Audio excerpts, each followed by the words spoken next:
Hey, what's going on, you guys? Ghost here, and today I want to talk to you guys all about Call of Duty or World War II and why I think Black Ops 3 and Infinite Warfare are better than World War II. I have a lot of good reasons here that hopefully you guys will connect to me, relate to me, and hopefully you guys will see why I think World War II is a step backwards in the Call of Duty franchise, because that's what I think World War II is.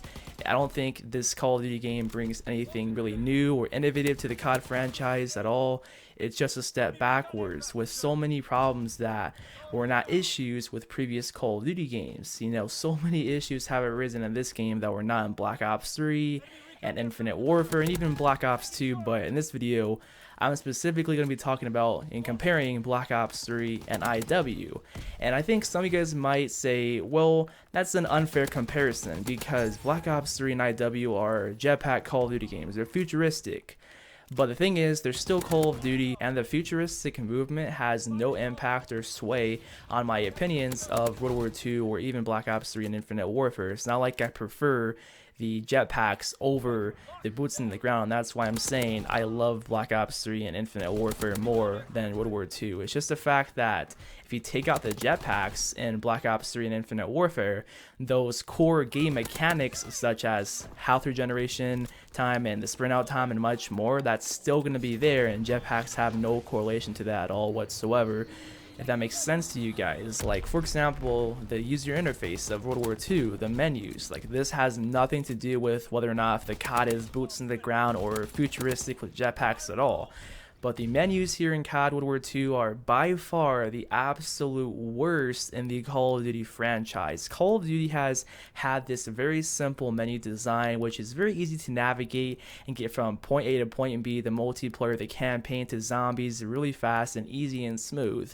World War II completely changed the UI, which some might say that's good because it's a great innovation, but in my opinion it's so much harder to navigate the UI. It's confusing, and still to this date I have some trouble, and sometimes it's pretty hard just to get to one section of the menu because there's so many like sub menus here, so it's really confusing comparing it to Black Ops 3 right here. Black Ops 3 has a very clean UI, it's a very clean menu. You see that's simply the campaign, multiplayer, zombies, and you can select whatever you want. It loads up right there in a few seconds. So you're in multiplayer here, you want to go back to zombies, it takes a few seconds to load up that. And if you want to go to campaign, same thing, it takes a few seconds. It's very easy to navigate. With Infinite Warfare, it has a very similar menu design to Black Ops 3 here. It loads up zombies pretty much instantly, which is pretty crazy. And same with the campaign, it loads up instantly. The multiplayer loads up right there too. So overall guys, Sledgehammer Games I guess wanted to create something new and something that we never seen before with the menus in Call of Duty, and yeah, it's pretty unique with that aspect, but the thing is it's just not good at all. So that was reason number 10 right there. We're just going down a whole entire list with number 10 being a pretty, crucial thing, but number 1, like 5 through 1 on this list are definitely very huge. So as the list gets smaller, the things get more crucial and important with Call of Duty. So the next one at the number 9 spot here, we do have Shell Shock. This is when a grenade or any type of explosive explodes right next to you, and that explosion makes your screen blurry, distorted, and you're slow for about a good second. And this could happen from your teammates' grenades and explosives, it could happen from your own grenades and explosives, and obviously it can happen from the enemies as well. And this is extremely annoying because grenades and explosives are just spammed here in this game because everybody has either a lethal or a tactical grenade, but everyone mainly runs a frag or a sticky grenade, and this makes for very inconsistent gameplay because you can be affected by your teammate's grenade and slow for about a good second, and an enemy can catch you off guard, and the only reason why you died is because of your teammate's shell shock. And same for like if it's yours or if it's the enemies, no matter whose explosive it is, if it's near you and it blurs out your screen, you are screwed if someone comes up to you because you can't do anything. In Black Ops 3 and Infinite Warfare, guess what? Shell shock is not there. It literally does not exist. When an explosion hits you, all it does is just kick up your weapon and slows you down for like a good half a second, and then you could just move right there freely. Your screen isn't blurry as you're seeing. I'm just constantly exploding these C4s here, and nothing's happening. This is how it should be in my opinion. I'm not sure why Sledgehammer decided to take a step backwards and add this shell shock feature to the game. Probably because of immersion, since it's the era of World War II, so that's probably why they did that. But still, gameplay comes first, then realism. That's how it is and how it should be in Call of Duty in my personal opinion. As you've seen with Black Ops 3, again, no shell shock. It just pretty much flinches my weapon up, and it just like kind of like freezes me there. It slows my player down for like a good half of a second, and that's all it does, literally. Going to World War II, this sticky grenade has this annoying shell shock that pretty much makes me distorted and I can't really move for a good second, and it's super annoying. Black Ops 3, the Semtex has literally no effect on me. It's pretty good. I like that in Black Ops 3 and Infinite Warfare. So this is definitely a valid argument, I say. Lots of people have the same issue, and I hope no other Call of Duty developer brings this ever into Call of Duty because it's unnecessary, and all it does is cause inconsistencies in the gameplay, which is pretty bad. So that was my number 9 spot. On to the number 8 spot, which is the fact that Call of Duty World War II does not reward players who play the game a lot. There's a lack of rewards for those grinders out there because, for example, you get absolutely no reward for maxing out every division. There's no reward literally for level 1000. So on your road to Prestige Master level 56 to 1000, there is literally no reward for you at all whatsoever. No incentive to play the game. There's also no reward for maxing out your social score, which that's unfortunate. All you get is this lame verification symbol above your name. That's it. So overall, this game has no good incentives, no good rewards to keep you playing and wanting you to come back to play the game on and on and on. Both Black Ops 3 and Infinite Warfare did this right. There's tons of rewards that you get if you play the game a lot, you grind out everything, and that is great. Unfortunately, World War II, it's not like that at all, which is unfortunate. For example, here with Black Ops 3, you get the 100% calling card, which you get for completing every challenge in the game, which is pretty cool.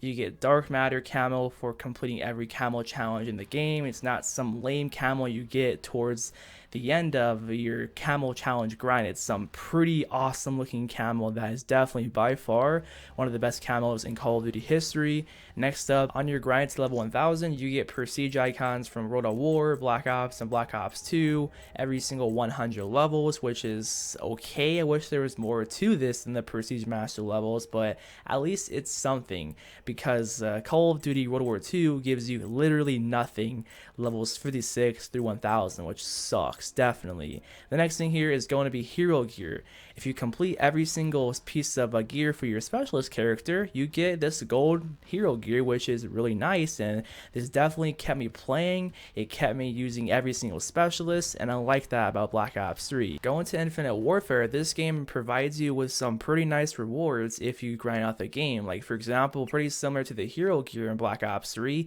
we have gold gear, we have diamond gear, solar gear, and lastly, of course, black sky gear, which you get for playing the game and grinding out your rigs and completing all your challenges, your headpiece challenges, your body piece challenges. This is a very good reward here, and this definitely did keep me playing a lot of Infinite Warfare to grind out that black sky cool looking gear right there. On to the next thing, of course, we have black sky camo. This is one of the best camos in Call of Duty history, probably the best looking camo. I'm not sure, there's so many camos, but yeah, this is definitely a reward that's worth it. It rewards you for playing the game a lot, grinding every camo challenge in the game, literally using every weapon in the game. So this reward is definitely worth it. Also, you get classic weapons every single 2 prestiges, so that's a very good incentive to keep on prestiging, to keep on playing. Also, with your mission teams here, you get weapon variants every single 10 levels, so that incentivizes you to rank up your mission teams to get more rewards. So the more you play, the more you get rewarded, which is Very good. I like this about Infinite Warfare. Lastly, here we have your Prestige Master rewards and your Prestige Master 11 through 30 grind. You get rewards here. Obviously, you can see you can get like bonus XP and some bonus abilities you get for your classic weapons, such as the Deatomizer Strike that you could earn with them finally as well. So overall, guys, Treyarch and Infinity Ward, kudos to them for rewarding people who grind the game and having some meaningful and some challenges and some rewards that are definitely worth to go for in both Black Ops 3 and Infinite Warfare. Kudos to them, absolutely. Sledgehammer, unfortunately, they don't really have any meaningful or some pretty cool rewards you get for grinding the game out. Chrome Camo comes in mind here. It's not worth to go for simply because gold is better than chrome, diamond is better than chrome. Lots of heroic weapon variants already have chrome on them, which defeats the purpose of chrome.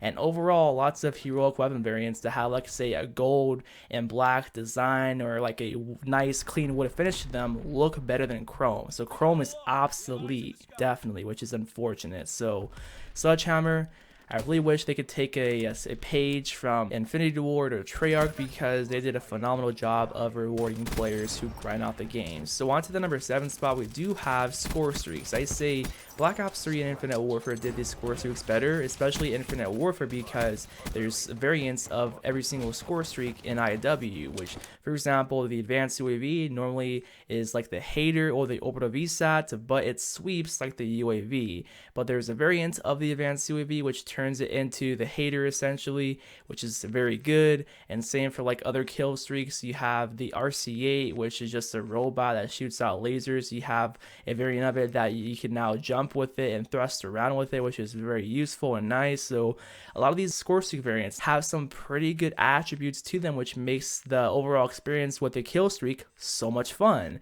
And that's what it's all about, fun. And that's what these streaks are in Infinite Warfare. They're very fun to use and they're pretty destructive as well. Same with Black Ops 3, from the Raps, the Hater, the Wraith, and the Mothership. Those are kill streaks that stand out to you, gets you a lot of kills, especially that Mothership, and the Raps can be overpowered as well, most definitely. So these are kill streaks that you're going to remember down the line. Like, you're going to remember the Raps and Treyarch's next Call of Duty game. You're gonna be like, oh, I wish there was a streak like the Raps again. I wish there was a streak like the Mothership again.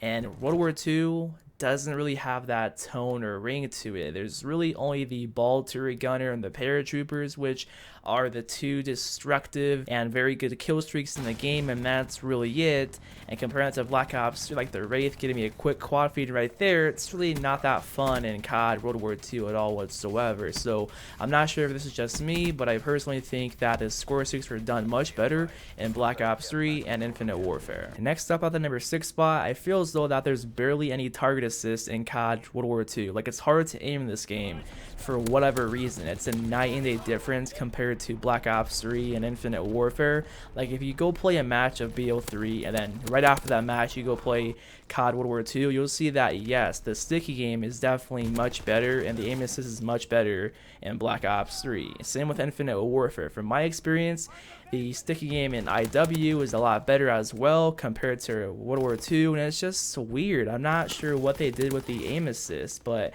I feel as though I always lose my aim assist mid gunfight for whatever reason, and I don't know why. It's very weird. I didn't really have this issue at all with Black Ops 3 and Infinite Warfare, and that's why it's pretty tough to play CoD World War II sometimes, because every gunfight is now a gamble. It's like, are you going to lose aim assist here? Is your sticky aim not going to work? It's pretty weird, and I'm not sure what's going on with that. At the number 5 spot, the minimap has been changed, and it's a step backwards now instead of a step forwards. Here in Black Ops 3, it's much bigger and better. Infinite Warfare, bigger and better. World War II, smaller and worse. Why was this done for? I'm genuinely curious of their thought behind this design choice. Why did they decide to just take a step backwards and change something that was not broken and something that nobody complained about? Why? I'm really curious about that, because the Infinite Warfare minimap and the Black Ops 3 minimap is so much better because it gives you lots of very good map awareness. This helps you locate the enemies easier and better, and Treyarch did a great job of keeping this brand new rectangular minimap the default. And here for World War 2, you could have more coverage on the minimap, but it's only if you run the basic training called Lookout, and that should be, in my opinion, the default coverage you should get for the minimap, because that's how kind of like Black Ops 3 and Infinite Warfare felt like. With World War 2, you can't see anything really. You have pretty much no map awareness at all whatsoever with that pretty bad minimap. So Sledgehammer literally whacked the minimap with a sledgehammer to make it smaller and to actually a mini map, which, yeah, it's a step backwards, definitely. I would rather prefer the Black Ops 3 mini map, but I guess since they're going back to their roots with World War 2, I guess that's why they went back to their roots with the mini map, having it very small. Next up at the number 4 spot, we have the fact that the health regen times are drastically slower than Black Ops 3 and Infinite Warfare. It's very unfortunate how that's been changed, because no one was complaining about that back in Black Ops 3 or Infinite Warfare. Like, why change something once more again that was not broken or needed change at all? They should have just implemented the same exact health regen times that Infinite Warfare had into this game, and this would be literally no issue at all, because Infinite Warfare health regen times are perfect. This game changed the health regen times and increased them for whatever reason. I don't know why. You would assume that since Call of Duty is fast-paced and generally COD has small maps, that you would think that yes, the health regen would be pretty fast. No, they're very slow in this game. This game has medium-sized maps. You get into gunfights constantly, and the health regen is super slow, and that calls for a bad gameplay experience. It's hard to challenge multiple people when you get shot at, because you will not regen your health in time to challenge more people, or if more people come up to you and such, and you're still regenning your health. There's so many moments where I die because I'm still regenerating my health, and I'm like, why am I still regenerating my health after this long? This definitely does need a change. Lots of people definitely agree with me on this too. It's not only me that has been talking about this, lots of people in the community definitely feel as though that health regen is slow in this game as well. So if they change this and decrease it to like the same exact health regen times in Infinite Warfare, it would be perfect. So on to the number 3 spot here, we do have that the maps aren't that good compared to Black Ops 3 and even Infinite Warfare. And then plus, Black Ops 3 and Infinite Warfare had more maps at launch than here with World War 2. BO3 and Infinite Warfare both have 13 base maps. Black Ops 3 has some very memorable, fun, and well-designed maps such as Combine, Stronghold, and of course Fringe, and much more too. Infinite Warfare has some very nice looking maps too, such as Frost, Throwback, and some very fun ones like Mayday and Genesis as well. With World War 2, there's 9 base maps here, but if you want to count the war maps, which mainly people normally play the base multiplayer, not war, but there's just 12 in total though, if you count every single map in the game. So people don't really count war, so I guess I'm going to stick with the 9 base maps here, which is definitely unacceptable. Advanced Warfare, their last COD that they made, had 13 base maps at launch, so why not this game have like 13 or even 14 or whatever the number is? Why not more? Advanced Warfare had some pretty nice, memorable, amazing maps such as Comeback, Retreat, and much more. But this game here has less than Advanced Warfare. Why?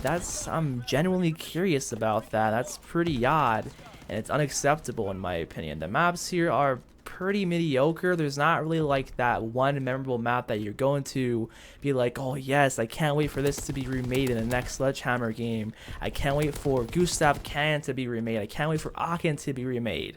See, I'm pretty sure no one's really gonna say that at all. Like with Black Ops 3, people loved Combine, people loved Hunted, and seeing Hunted back in like say Black Ops 4 or seeing Combine back in Treyarch's next COD will have fans go crazy about that, you know? With World War 2, I really can't say the same for any other map, unfortunately. Maybe Arden Forest, because that's the best map in the game in my opinion, that's my favorite one. But yeah, they're just all mediocre and they're not really well designed in my opinion. So we are almost done with this video here. Let's get right into the number 2 spot, which is going to be the created class system. The created class system is pretty bad here in this game. The pick 10 in Black Ops 3 and Infinite Warfare are far superior and were done better in those games, because you have no choice of freedom at all to create what you want, how you like. in this game here with your class, which is unfortunate. It's pretty much dumbed down so far that it's no longer satisfying to create your class, which that's the beauty of Call of Duty. Create a class that you like, play how you play, and that's what the Pick 10 does for you. So you see that I made this stealth class up here in Black Ops 3. Well, guess what? This is literally impossible to make in CoD World War II. It's impossible to become fully stealthy in that game because there's certain attributes and perks such as dead silence, ghost, and a suppressor locked behind certain things, which is stupid in my opinion. I don't like that at all whatsoever. You literally cannot be stealthy in World War II. You can't, which sucks. That sucks for search and destroy players. You can't run ghost and a suppressor on the same class. You can't run dead silence and a suppressor on the same class. Why? Why is that a thing for? See, this is a step backwards in my opinion. This really is. I would rather have the Pick 10 system or even the CoD 4 or MW2 or even the Black Ops perk and the create class system than the Division system because it's incredibly flawed and you have no customization with that, no personal preference with that system, and it's just not good at all. Now at the number 1 spot, the biggest thing that Infinite Warfare and Black Ops 3 did better than CoD World War II is the sprint out times. The sprint out times in CoD World War II are unacceptable. They are slow. It's Call of Duty. Call of Duty is a fast-paced shooter with you getting into gunfights constantly with small to medium-sized maps. So the sprint out time should be relatively fast here in CoD World War II, but no, it is not. Comparing the sprint out times with this PBSH here to this SMG in Infinite Warfare, the Karma 45, my SMG comes up much faster in Infinite Warfare than in World War II.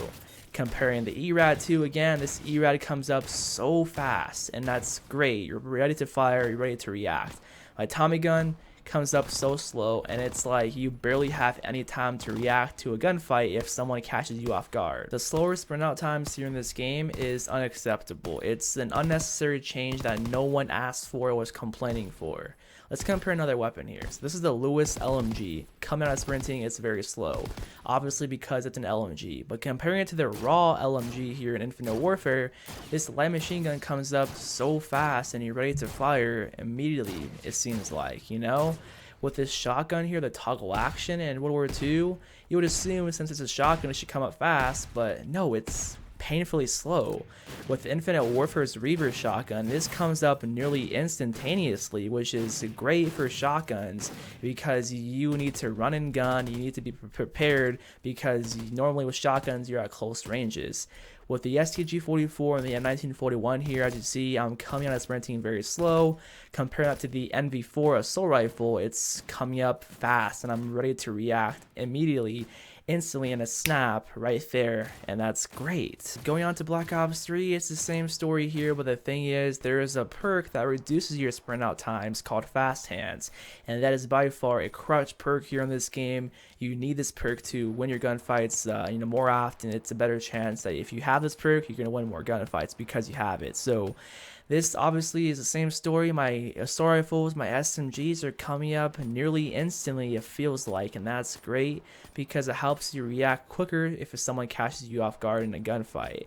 So overall guys, Sledgehammer Games decided to increase the sprint out times for an unknown reason. I am not sure what's their design philosophy behind that. I don't know what is the reasoning behind this at all. I wish I knew, but to change this, to fix this, is simply decrease the sprint out times for all weapon classes besides the snipers and the pistols because they're fine where they're at. The pistols don't need changing coming out of sprinting, and same for the snipers, but the rifles, the LMGs, the shotguns, the SMGs, they need a decrease to their sprint out times just so this game can feel consistent and in line with Infinite Warfare and BO3. And as a matter of fact, just change the sprint out times to match the same times as Infinite Warfare and it should feel consistent and fine.